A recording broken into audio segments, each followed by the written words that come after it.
I'm gonna get too hot in this.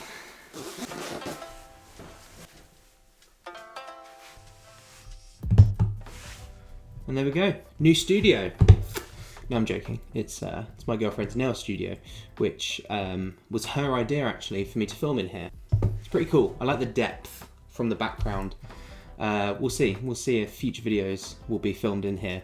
It's a bit of a faff to bring everything in, but if it's worth it, it's worth it. So, what do you think? As you can tell by the title of this video, it's about what's in my camera bag 2023 edition.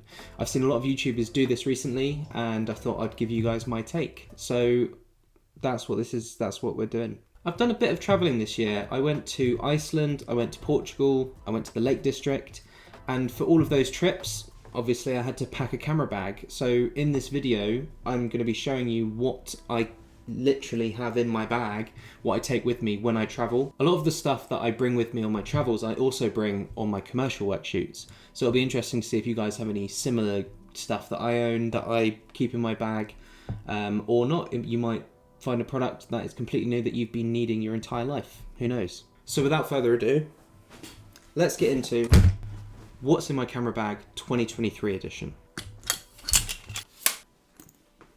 The tripod I'm using is the Velbon EF51. It's really light and compact. I don't know if it's because mine's quite old and maybe I've worn it down enough for it to be good at panning. I don't know if that's a thing. But if you tighten it at the right spot, this thing does really nice panning, which is great for panning. You can do portrait and landscape quite easily, which is good. And just overall, it's just great, and it's light, which is, you know, why I love it. I will probably get a different one shortly, just because this one is actually knackered. Like, the tightening bolt here for the panning doesn't actually tighten anymore. Maybe because I've been force panning it, I don't know. It's just kind of, I've just used it so much that it's just breaking. I've had it for years, to be fair, so it has been really, really good. But I think I'm going to get something else that's a little bit smaller, maybe. This is my Manfrotto MB MA2 BP BFR Advanced 2 B3 camera backpack. This bag has been with me all over the world, to be honest, and it is really, really good. I've had it for a few years now, and it's still going strong, as it should, because it's Manfrotto, which is a really, really good brand.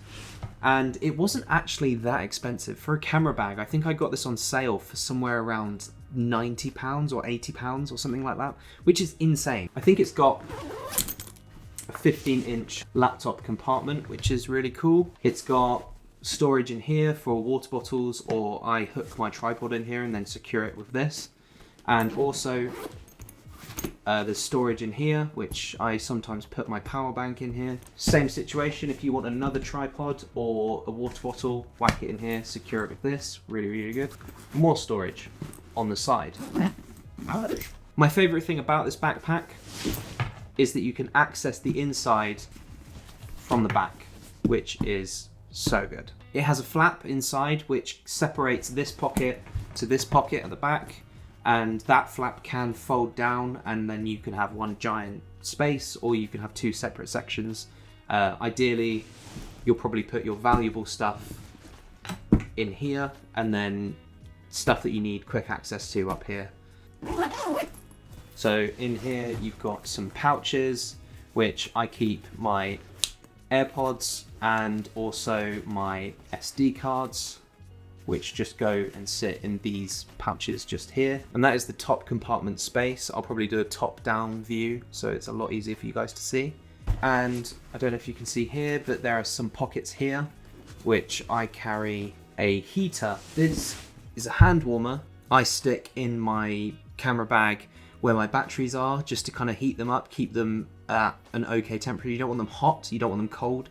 You just want them at like a normal temperature. I'll normally only do this if I'm traveling somewhere really cold like Iceland or Finland, which I'm going to in January. This just kind of keeps your batteries at a good temperature, and you don't want anything too hot. And also, if you get cold hands, then this thing is pretty cool. And that just lives in this top pocket here, in there. On this side, I have this pen, which I actually got from a lens cleaning kit, and basically it's got a brush which pops up and you can kind of dust your lens, or this, if you see like a speck of dust that you can't remove with the brush, then you kind of just dab it with this, and then this should pick it up. And it's a really, really cool little thing that I just bring with me in case I need it. And that just hooks in just there.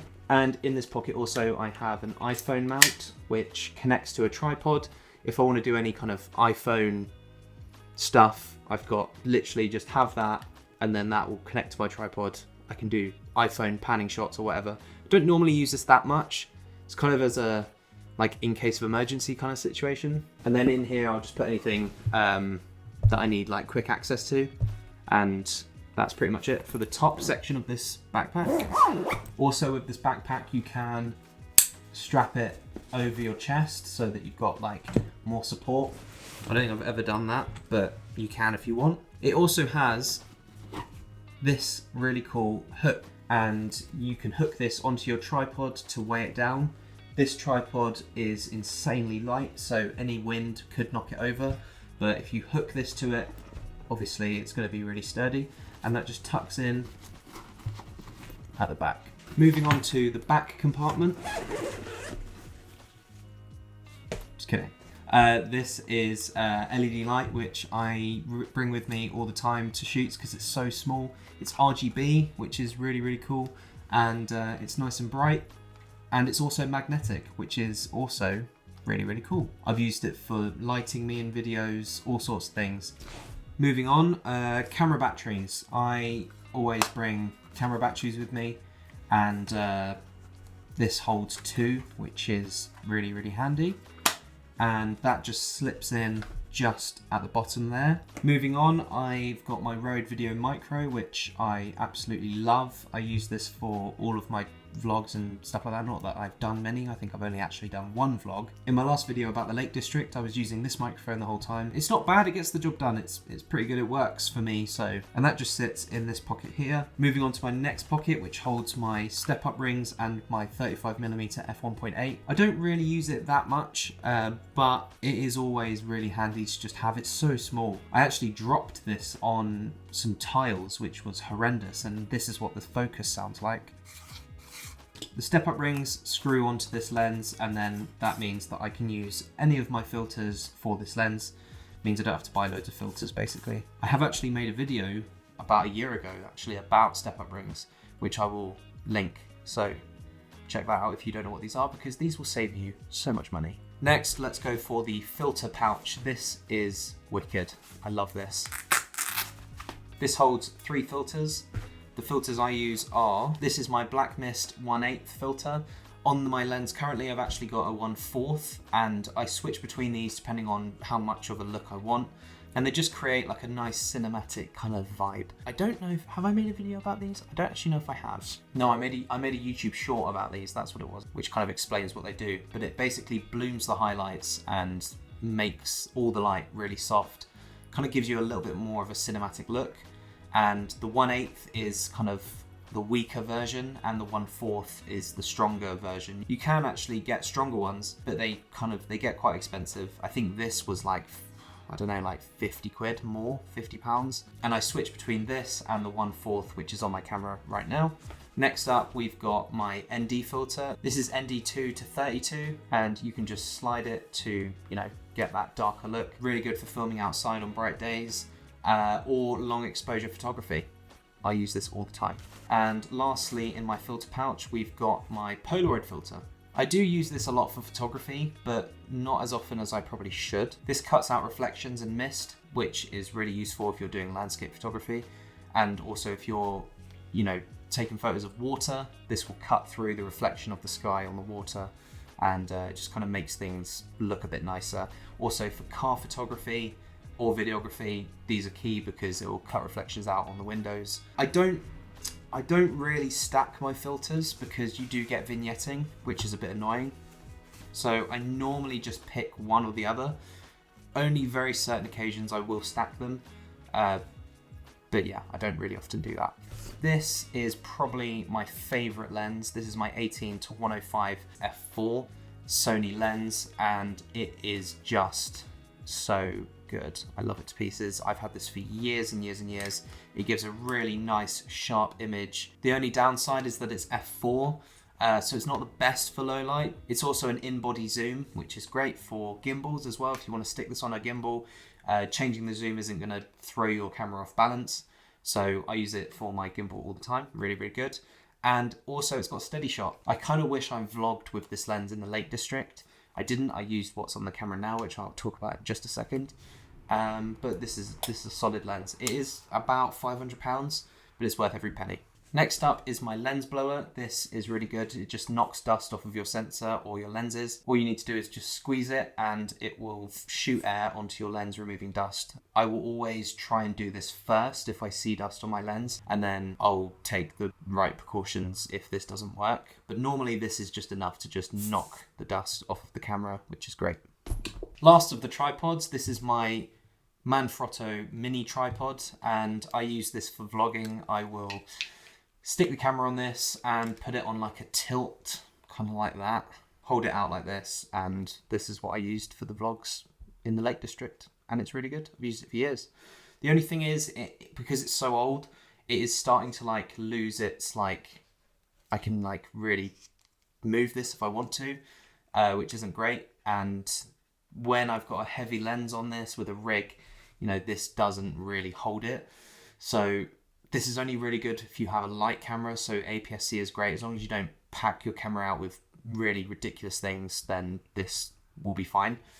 And also I use this for photography. If I want to get like a really low shot, I'll stick this on the floor and then, you know, adjust this how I want and then take a really good shot. This is my power bank. I got this thing years ago. There's probably ones out there now that are a lot thinner, lighter, and longer lasting. This thing does last a long time and it's really good. It is quite heavy though. And attached to this is just a USB-C cable, which charges everything in my camera bag, including my phone, because the new iPhones have USB-C charging, which is really useful. I take the cable off, wrap that up, and then that just sits in here, and the cable just sits in the battery. Last but not least, we've got the camera and the lens, which is what I'm using right now.